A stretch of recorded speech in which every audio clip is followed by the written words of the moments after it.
दृष्टिकोन आणि कायदेशीर बाबा आम्ही तुमच्या समोर मांडणार आहोत. प्रस्तावना तिची अशी, विवाहावेळी वर पक्षाकडून वधू पक्षाला केलेली संपत्तीची मागणी जी प्रथा अजूनही टिकून आहे, यात स्त्रियांवर होणारा मानसिक छळ व जे मागणी आहे त्यामुळे त्यांचा बळी कसा जातो आपण हे बघणार आहोत. आणि यामध्ये इथं आमचे मित्र कट्ट्यावर बसलेले आहेत व ते आपसात चर्चा करत आहेत.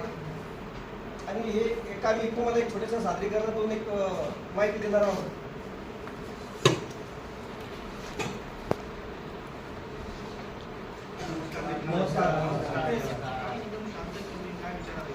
काय रे बा, मित्राकडे गेलो होतो. मित्राच्या मुलीचा बळी झालेला, निधन झालेला आहे.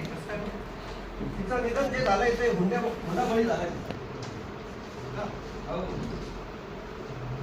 हुंडा म्हणजे काय हो? म्हणजे स्त्रियांचा मानसिक छळ होतो.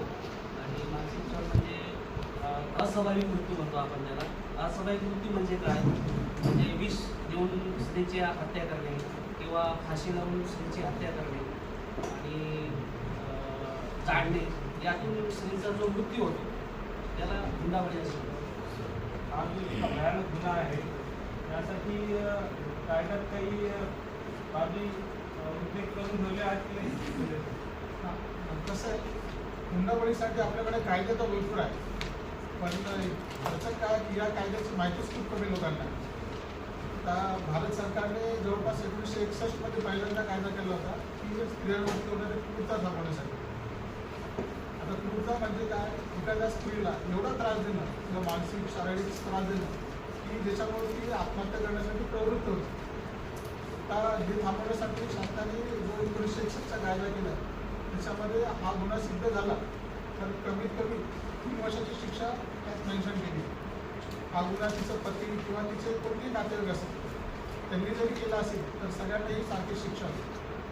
पण या इतक्या वर्षापासून हा कायदा आहे, हा कायदा खूप कमी लोकांना माहिती आहे आणि त्याची अंमलबजावणी थोडी प्रभावीपणे झालेली आहे. तसेच आपल्याकडे IPC मध्ये 498 नावाचं कलम होतं की जे नवविवाहितेला सासरच्या मंडळीकडनं त्रास जो होतोय ते थांबवण्यासाठी प्रोटेक्शन दिलं.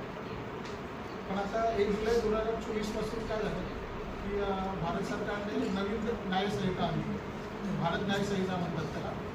त्याच्यामध्ये या सगळ्या गोष्टी गुन्हे जे कायदे आहेत ते याच्यामध्ये समाविष्ट केले आहे.